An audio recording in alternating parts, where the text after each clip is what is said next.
Welcome to another episode of Grizzly True Crime. My name is Grizzly, and I first and foremost want to wish everyone a happy Thanksgiving. Statistically, I thought that most people wouldn't really be watching videos over Thanksgiving, but because you guys are on holiday, guess what? Analytics don't lie, and they tell me that generally people watch even more YouTube over the Thanksgiving weekend. So, hi, I'll be here. I'll be here covering cases. Today I want to cover the case of that lady. Do you remember the body parts that washed up in Florida like 2 weeks ago? That was on November 11th. This woman, which I'll name in a moment, was reported missing. On the 12th, body parts had washed up in McKay Bay in Florida. And now we finally have answers of who the victim is, who the murderer is. Oh my word. And wait till you hear this one. So, let's get started.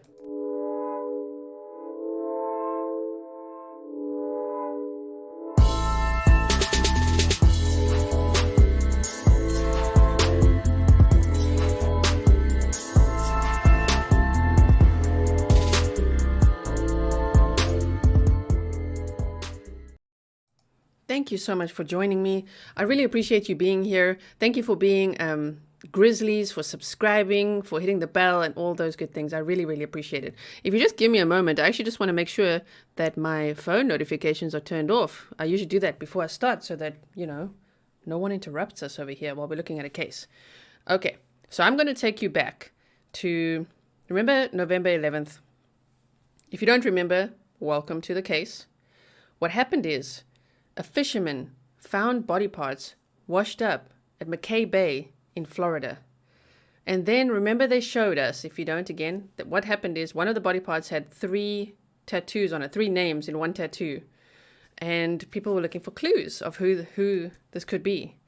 Well, sadly now we know the victim's name and the murderer's name and what a story it is. So what I'm going to do, I'm going to start with showing you I'm just going to start with showing you the latest, okay? Let's work backwards after that if we need to. I'm going to show you the update today from WFLA, and then we're going to do some map time as well so that you can get a clear picture in your mind of what on earth went on here. So let's put this clip up over here. Let's move me over. Here we go. Ruben Delgado, the interim chief with Tampa Police. Just wanted to brief everybody this evening on the Stephanie Crone-Overholts case. As you all know, our detectives have been working nonstop for almost 2 weeks now on the investigation to her death. Stephanie Crone-Overholts is the victim's name. Okay, I'm just saying it because maybe you didn't quite catch that. That is her name. We're relieved tonight to announce that we've made an arrest for her murder. Lutz resident Robert Kessler, who's already in custody on an unrelated drug charge, is being charged with second-degree murder and the abuse of a dead body charge. Stephanie, who's originally from Pennsylvania, was staying with Kessler and Lutz when her family reported her missing. After seeing our pleas on the news and with the help of each and every one of y'all here tonight, our plea to help identify that tattoo, we were contacted by her family. Through some of our investigations, we were able to identify an address that was associated with Stephanie that belonged to Mr. Kessler. When we went out to speak to Mr. Kessler about the missing person report that Stephanie was filed upon in Pennsylvania, he told us that Stephanie was staying there for a while, but however had left a few weeks prior. However, through our investigations and some of the evidence that we were able to recover, it was quickly determined that what he was telling us was not factual. So with the help of, well, as you know, on the 14th is when we went and spoke with Mr. Kessler. On the 16th is when we located Stephanie's car with the help of the Hillsborough County Sheriff's Office.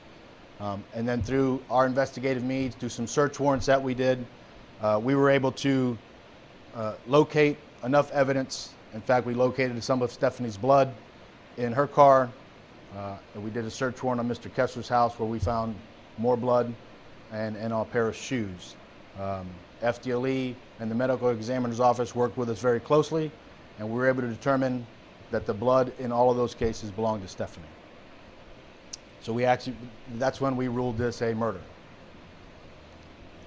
So today, he's charged with second-degree murder and abuse of a dead body. This is still ongoing. We wanted to get this information out as quickly as possible. I probably won't be able to answer all of the questions that you all have tonight, but I just want to stress that we believe it's extremely important that we let the Tampa community know that the person responsible for this heinous crime is off the streets tonight. There's still a lot of work to do with the detectives. We're working very closely with several agencies. I want to thank a few just from what we did from starting on the 11th when we were in McKay Bay searching for Stephanie's body. So FDLE was a big part of this investigation, still is. The Hillsborough County Sheriff's Office, Pasco County Sheriff's Office came down to help.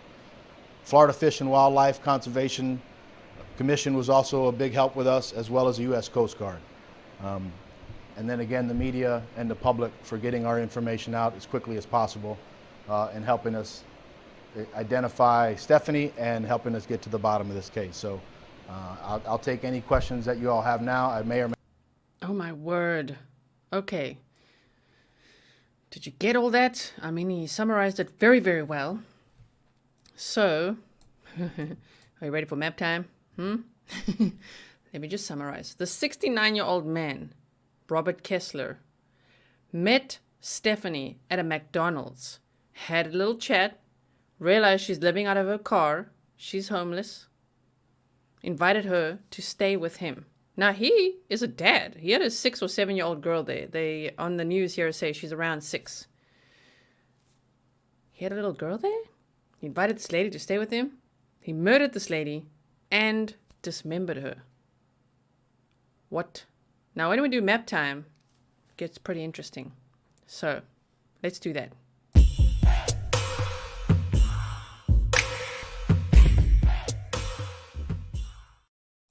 Okay, I'm back with you. Let's get the map ready. I'm going to put myself in the corner there for a second. Let's just pin all these tabs. There's always like a million tabs open. That's just how it goes. Okay, so what I want to show you, let's put the map on, is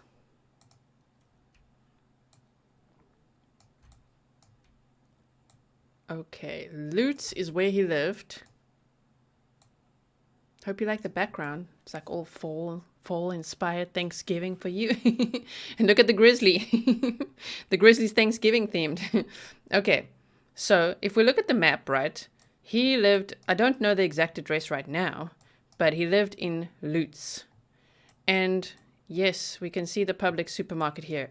Is it bring back any memories of another case? Oh my word. Now this at 2205 East Fletcher Avenue is a McDonald's, which is where he met Stephanie in the parking lot. So he says, right? And invited her to stay with him.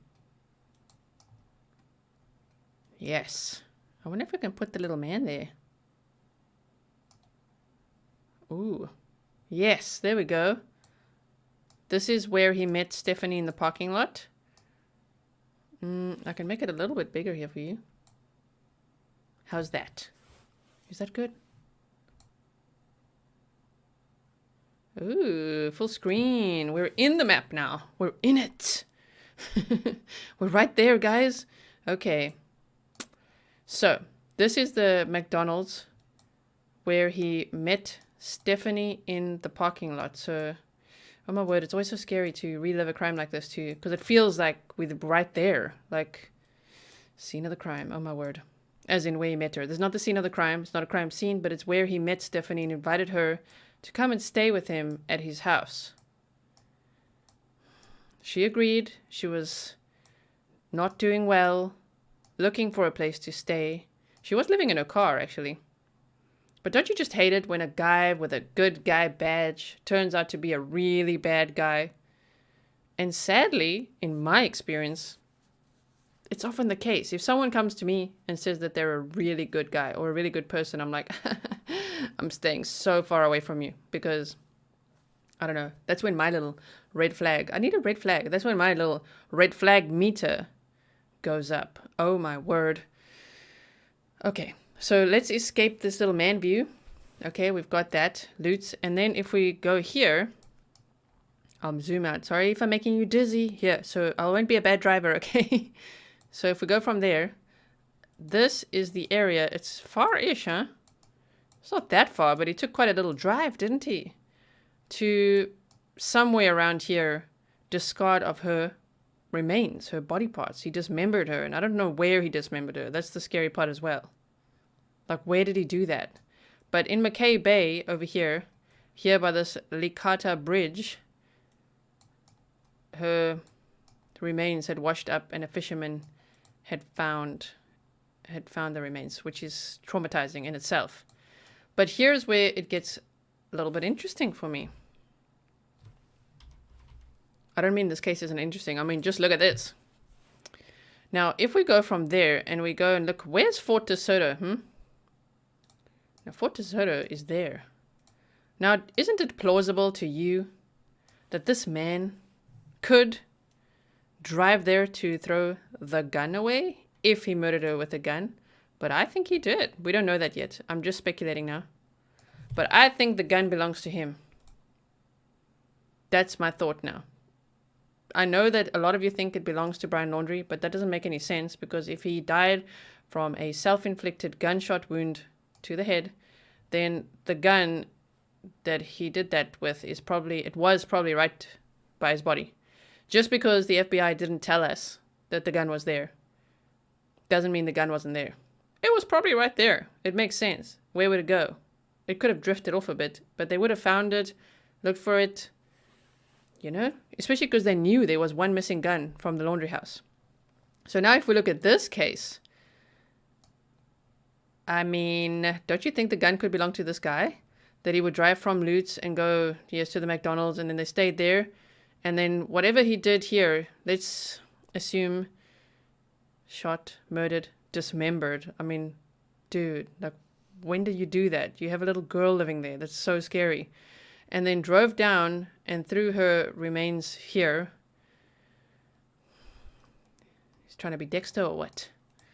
My goodness. And then it's also really hectic that he dismembered this victim, because that doesn't sound like somebody's first time doing things, you know. So he's got a previous criminal record. So now they would have to look into this case and whether he's a serial killer or not, you know. But Fort de Soto and where the gun was found, I think he could have plausibly dropped off remains there and then dropped the gun over here. Now, I never want to give criminals tips, you know what I mean? No, I'm not trying to critique so that criminals can improve. I'm just saying, if he thought about it, then he should have done it the other way around. Like, maybe the gun, the Carter Bridge, and then the body. But people would struggle to find it more in this vast ocean area here. Okay, what do you think? Anyway, no, we're not trying to say at all how to do it better. It's just, oh, sorry, I made a little pin now. What did I do? What did I click? No, I don't want to go there. So that's to give you just a view of what was going on here. I mean, this is where Cassie lives. So isn't it so scary how close this all is to this case we've been studying since the end of August? Oh my word. Yeah, so this, okay, so let me stop babbling about the map. You've seen the map now. Let's look at, I want to show you this clip now. In Tampa. Tonight, the McKay Bay mystery. It's deepening. Who killed Stephanie Crone-Overholts and why the homicide investigation began more than a week ago. And body parts were found in McKay Bay, you may remember. And tonight, we're getting new details from police in her hometown in Pennsylvania. Fox 13's Aaron Mesmer spoke with the retired FBI agent who's involved, who shared some insight into the investigation. Two gruesome discoveries in McKay Bay. A car with Pennsylvania plates connected by police to the case. And over the weekend, the woman at the center of the mysterious death investigation was identified as Stephanie Crone-Overholts. What the investigators will seek to do is recreate her pattern of life prior to her going missing. A timeline surrounding Stephanie's disappearance is taking shape. According to police in Erie, Pennsylvania, where she was from, her mother reported her missing November 11th. Erie's police chief tells Fox 13 Stephanie's mother told officers she had received a message from her daughter saying that she needed help. That same day, more than 1,100 miles away, someone found a human leg floating in McKay Bay with the same tattoo as Stephanie's. It's a murder and dismemberment that potentially leads to something that probably was personal. Retired Tampa FBI agent Stacey Aruda says authorities will be interviewing Crone-Overholts' family, friends, and anyone who might have information. They'll also comb through her social media. Stephanie appears to have at least 5 Facebook accounts under different versions of her name. Aruda says detectives will look for red flags, like a post from last December where Stephanie accuses 2 people of logging into her Facebook and bank accounts. There are also a few confrontational interactions on Facebook. A lot of that's going to come from the family. Was she having a problem with someone? For instance, did she leave Pennsylvania to come here to escape from someone, or was it just a fresh start? All we know is that her mother told Erie police she recently moved to Florida, but we don't know why. Aruda says the best piece of evidence that's been made public is this car, especially if it has a transponder. It'll be a more concise way to pull the records of where the car has gone. But for now, where this case goes next is impossible to predict. But then now we've got the information now, so you could see how the case was developing, and people were really confused about what happened here. What happened? Oh my word. Sorry, I'm just trying to find this one. There's this one, we can play it on WFLA probably, because they covered it as I showed you earlier. So here, let's just look at this clip quickly. Hold on. 2 weeks after human body parts were found in McKay Bay, Tampa police have now arrested the man they believe is responsible for killing and dismembering Stephanie Crone-Overholts. Tonight, investigators say Lutz resident Robert Kessler has been charged with second-degree murder and abuse. So there's the idiot. Oh my word. Look at this guy. What? Oh no. He's so horrible. Oh no. Use of a dead body. Fox 13's Brianna Ardondo joined us now live from Tampa Police Headquarters. Hi there, Brianna. I know this just broke this evening. Police shared a little bit how they got to this point. What more do you know? Tampa police actually say that the public as well as different agencies really helped them track down what happened to Stephanie Mark. And as you mentioned, it has been almost 2 weeks since Stephanie Crone-Overholts was reported missing, and then her body parts appeared in McKay Bay. Officers have now identified her. They found her car and have now arrested and charged the man they believe killed her. Tampa police say that Robert Kessler killed and dismembered Stephanie, and the 2 of them met by chance. Kessler told police that he met Stephanie at a fast food restaurant and offered her a place to stay after learning she was living in her car. Stephanie was originally from Pennsylvania, and her mother told police up there she had moved down to Florida. When we went out to speak to Mr. Kessler about the missing person report that Stephanie was filed upon in Pennsylvania, he told us that Stephanie was staying there for a while, but however had left a few weeks prior. However, through our investigations and some of the evidence that we were able to recover, it was quickly determined that what he was telling us was not factual. And here's what Tampa police found. They found Stephanie's blood in her car and in Kessler's house in Lutz after getting a search warrant. Kessler is no stranger to the law. Police tell us that he's served time in prison before, and they picked him up on a drug charge. Now, tonight we spoke with Stephanie's family about this arrest, and her son tells us that this now gives them a little bit better of a feeling, that they feel like justice can now be brought to their mother. He says, though, that their family is devastated and that she did not deserve what happened to her. Mark? He's scary, right? He's got like no life in those eyes. For sure. Well, we'll see. And in Kessler's house in... Look at this guy. He's so scary looking. Like, just, I don't know. Do you feel the same when you look into his eyes? Lutz after getting a search warrant. Look at this man. Dismembered a woman that he offered her a place to stay. No, no, no, no, no, no, no. It's just horrible. Hello, let's exit that. I want to find that one. There's one clip where he speaks. He actually spoke to the media. My goodness. I also want to show you this clip. Remember the fisherman that found the remains? Here's a clip of him. Fishermen found something really unimaginable. A human body part in McKay Bay. The discovery was made yesterday, but today Sky Fox was over the scene to find police back at the bay after another fisherman spotted a second human body part. Fox 13's Jordan Bowen was there when the discovery was made. What can you tell us, Jordan? This doesn't even seem real. Yeah, Linda, well, police have confirmed the discovery made today is in fact that of a human leg. We were here as the fisherman found it and called 911. Police are now trying to identify this person, so they have released a photo of a tattoo found on this leg. We want to go to that now so you can see it. You can see it has 3 red hearts with the names Sean, Greg, and Zach. They're hoping someone will recognize this tattoo and give them a call. Meanwhile, officers were first called out here just before noon. The leg was found floating in the water right near this fishing area on the south side of the Causeway Bridge off South 22nd Street in Tampa.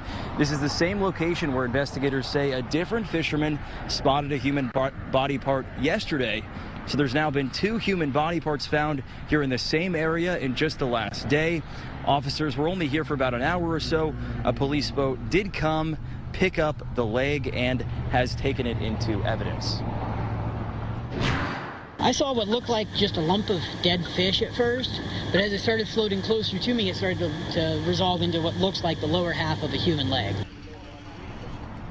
And as of right now, it's unclear where these body parts came from or how long they've been here. Oh, no, no, no. It's so sad, right? What a horrendous case. My goodness. Now, I'm just closing the pins as I go through them with you. They say, by the looks of his pictures, it seems like Robert Kessler's current age might fall around to be in his late 60s, apparently 69. Kessler has been arrested in connection to the death of Stephanie Crone. He has denied having any sort of involvement in her death. When detectives interrogated him, he told the investigators that Crone was staying with him for a couple of weeks. Some days later, Overholt's vehicle was found abandoned in Hillsborough County, as per the HCSO homicide detectives. We didn't look at the Hillsborough County. I wonder how far that is. In addition to this, Tampa police chief said that Crone's blood was found on a pair of shoes at Kessler's Lutz home, and a fisherman discovered Overholt's leg floating in McKay Bay at 4:25 p.m. on November 11th at the 22nd Street Causeway, Licata Bridge in Port Tampa. The police began to search and found additional body parts before Friday at noon, which was November 12th. And they say Kessler does have a criminal history, which takes us back to the 80s. He's been in and out of prison and was in custody on an unrelated drug charge. This guy. Oh my word. I wonder what else he was in prison for. If you are American and have access to Truth Seeker, wait for it, truthfinder.com. You have to be American to access that background information. If you have a truthfinder.com account, please can you let me know, because that was so useful for me. I can't get it because I'm in the Netherlands, and even with a VPN, it's a no-no. So if you have it, let me know. Okay, now I just want to quickly look at this. Here's one more that I want to show you. Murder in Tampa. This weekend, Tampa police identified the victim as Stephanie Crone-Overholts. Yeah, she is a native of Erie, Pennsylvania, but was living here in Lutz. 8 Underside's Jeff Patterson spoke to a man that she was living with about her last days. Jeff. Good evening. This began on November 11th when a fisherman found human remains here in McKay Bay. The next day, another fisherman found another part of a human body. Now we are learning more about that victim, but why she ended up here and how is still a mystery. This is what 47-year-old Stephanie Crone-Overholts looked like in life during better times. Over the weekend, Tampa police confirmed the identity of the woman found here in McKay Bay with the permission of her family, who also released this photo for us to use.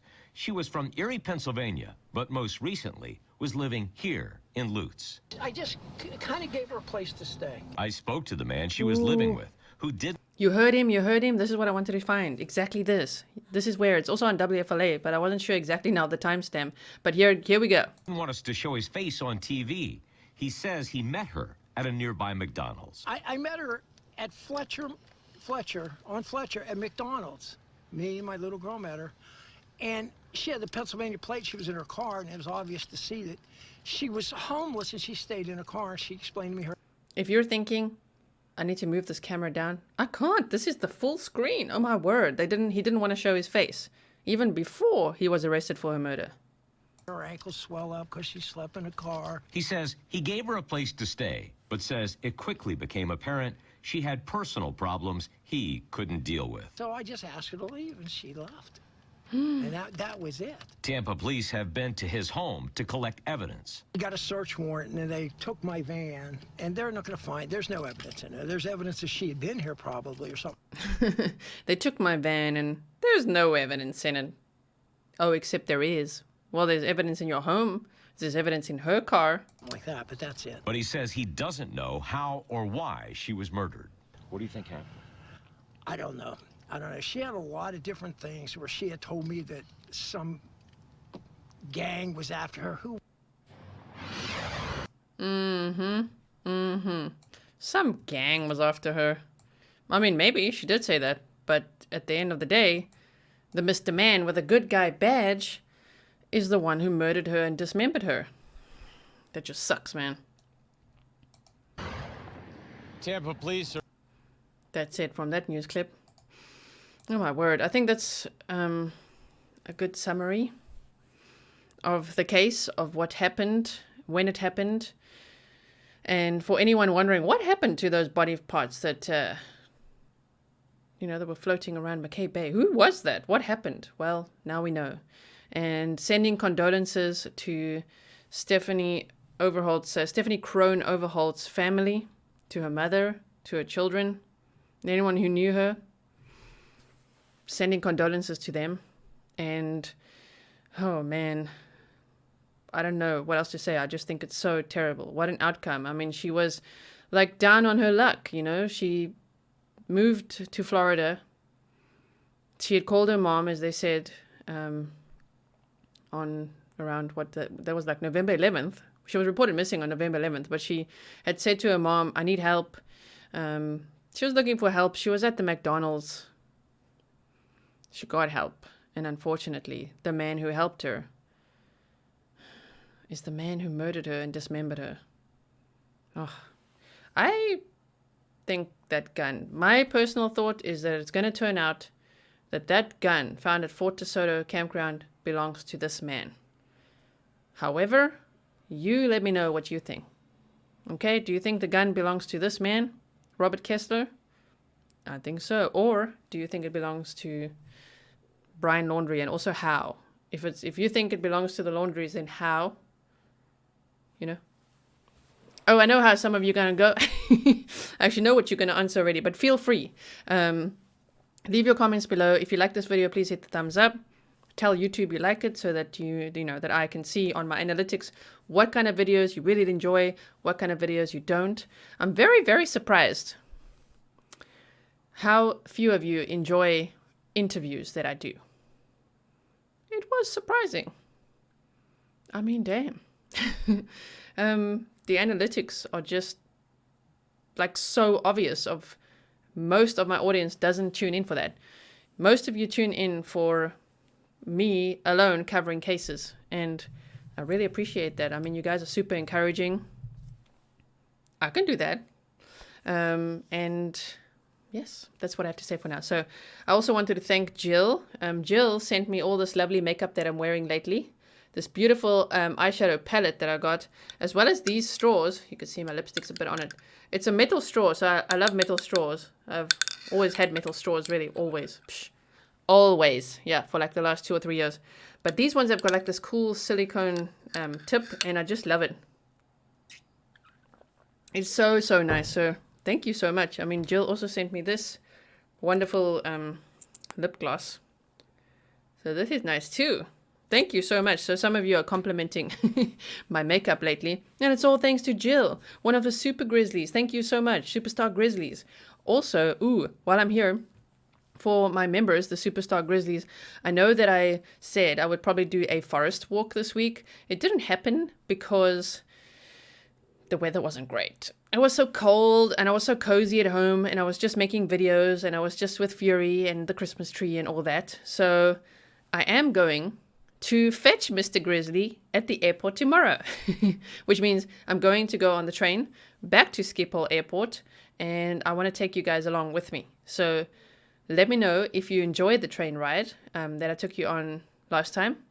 And I'm going to take Mr. Grizzly to that aircraft model shop that I showed you in the previous video because he loves aircraft models. He collects them. So he lost a big part of his collection when we emigrated, and so he kind of has to start over. I think he has like 2 or 3 of them now. But we're going to meet up, and he's going to look over there in that shop that I showed you guys. I'm going to show him some of the other stuff that I showed you guys on that video. And then, him and I are going to go out for dinner because now he'll be on leave for a while, a few weeks. So that is so cool. We're not planning on really going anywhere at this stage. I mean, I told him I'm a very busy lady. I've got videos to make, okay? So we'll just be staying home. It's also like very expensive to travel this time of year. I wanted to also... Wait, what was that person's name? Is it Agent 99? There are 2 people that actually ended up going to Arizona. I was looking for tickets to Arizona to see if I could go there to help in the search for Daniel Robinson. That would be amazing. But this time of year, it's expensive. It just really is. I've got some funny marketing email here. You know how those goes. It's like a telemarketer, but it's on email, and it's about helping me make my YouTube amazing. And you just like, eye roll. Okay. I just want to quickly see if I can find this. Wait. Just bear with me, okay? I just want to go here.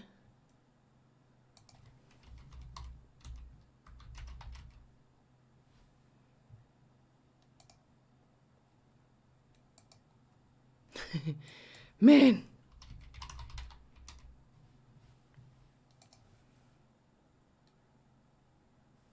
Oh no. Whoever sent me that. I can't find you now. Hold on. I want to thank the people. I'm a word, so let me just give you the gist of it. 2 of the Grizzlies went out to Arizona to meet with David Robinson and to actually help out. I mean, isn't that so amazing? I just thought that was the coolest thing ever.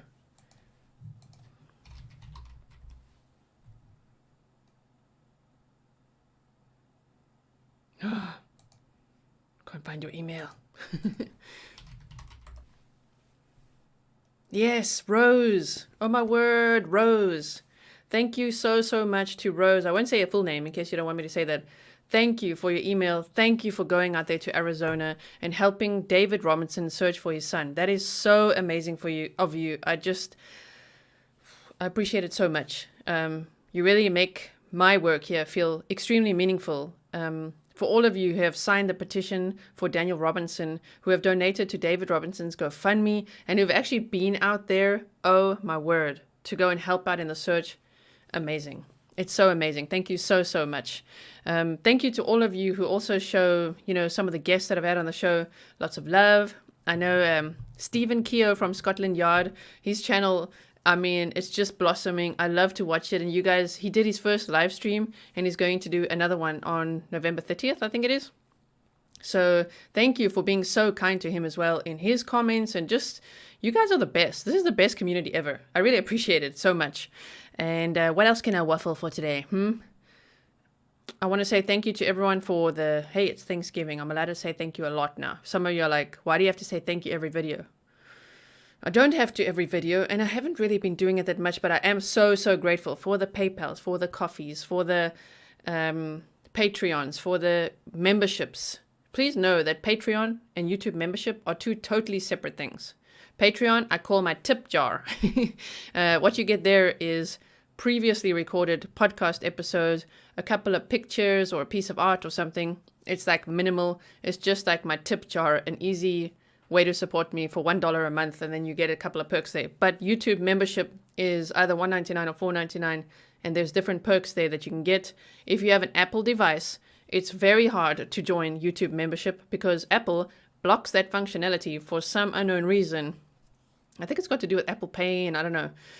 They like to control the fun, you know, so they block the join button unless I'm live streaming. So if you want to join, you have to click the link in every description box that says become a member or join membership.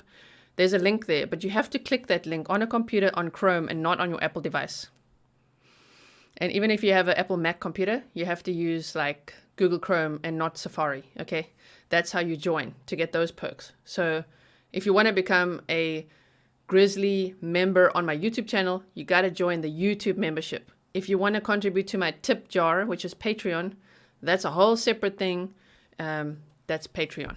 Okay. But thank you to everyone who's joined all of those things. I really appreciate you. Thank you to everyone who comments, likes, subscribes, shares us with their family, and for all your kind emails, your letters, your cards. I've just received some cards again in the mail today. Thank you so, so much. I try to do like these unboxing type of things, unboxing or showing a card or two or things like that on TikTok, sometimes Twitter and Instagram, mostly TikTok and Instagram. So while I'm doing that, let me pull this up quickly. So this is how you can get hold of me, okay? I would recommend, that's Patreon, right? Patreon.com, Grizzly True Crime. If you find me on Instagram, Grizzly True Crime, I definitely can't reply to messages, to all the messages on there. It's too many. It's just, then I won't be making videos. I think you guys want me to keep making videos, right? I've said it before. The most important thing is to make the content. And then please find me on Twitter as well, Grizzly Gisela. That is my Twitter. I would love to find more of you there on Twitter. My TikTok is Grizzly Books. I'm going to change it to Grizzly True Crime, but I can only do that after December 7th. It's a thing with TikTok. You can only change the name every 30 days or something. So that's a new one, but just find me there on TikTok. And then if you want to support me directly without any middleman, because for instance, YouTube takes 30% of all income generated from memberships and super stickers, super chats, the best way is directly through PayPal. So you can PayPal me there. That's also Grizzly Books. My website that my husband made for me is grizzly-books.com. That's mostly just for my books, the true crime books that I wrote, which are very old and very solved cases. Jeffrey Dahmer, Ted Bundy, Eileen Wuornos, and John Wayne Gacy. And if you want to email me, it's grizzlybookstruecrime@gmail.com. Nope. There I am. Okay. Let me take this socials window off and put this back on over here. Isn't it just so beautiful, this background? If any of you wonder, I've seen quite a few of you have actually started your own YouTube channels. Oh my word, congratulations. That is so awesome. I'm so glad that I inspire you to do that. A lot of you ask me, like, how do I do it? Now, I cannot. I have no time to coach you how to do it. I would recommend just looking on YouTube because I learned everything from YouTube. But what I have is 2 ring lights, okay, that I just got on bol.com, BOL.com. That's like the Amazon of the Netherlands. If you want to buy me bol vouchers, that would be very helpful because I can use it here directly. And whatever I buy here, the slogan in the Netherlands is, it's in the house tomorrow. So like if you send me packages from America, it takes 3 weeks or something to get here. And then they charge me this massive fee, like $40 or $50 just to receive a package, right? So the best way is to not do that and to just PayPal me if you want to. Or bol vouchers are pretty cool. You could also do Amazon.com vouchers, but that delivery is also like a problem sometimes. It takes longer. But normally with Amazon vouchers, I buy books and things. So I've got 2 ring lights that I got on bol.com next to me. I've got a table ring light. I have a Logitech 1080p streaming camera. It's a webcam, but it's a streaming camera. And behind me from Amazon, I have a foldable, it's a fold up like oval shaped green screen. And what I do is I use OBS, not Streamlabs OBS. I use OBS to make all my videos. And for my backgrounds, I use pixabay.com. It's so great. It's a free place to get images and videos, like stock images and videos. And then, lastly, this is like quick course. Who thought there'd be a quick course at the end of the waffle today? Oh, thank you. It's Thanksgiving. I'm giving you. So, what I wanted to say was there was one more thing. Oh, yeah. My intros and my outros. You know, like with the music and that whole little intro that I do with the forest and everything and the outro, I make those on placeit.net. If you look at the link in my description box, there's usually a link to placeit.net. It says intros and outros. If you click that link, you'll get a massive discount. It is an affiliate link, but I'm not really like affiliated to them. But I do have that affiliate link that I just, because I joined placeit.net myself, I looked up how can I share this with others and how can they get a discount? And that's the link that I put there.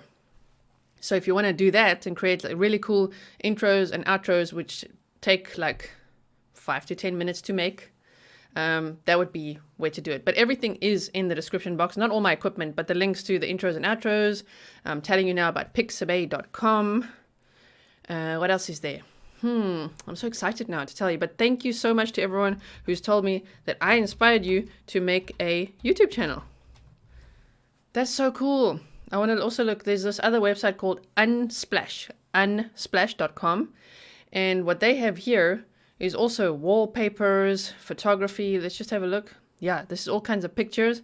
And Unsplash, yeah, it's mostly photo backgrounds and things, but it's so beautiful. So that's another one that you could use if you wanted to do backgrounds and things like that. Anyway, that is it for waffling today. Thank you so much for watching. I really appreciate you, and I will see you again very soon.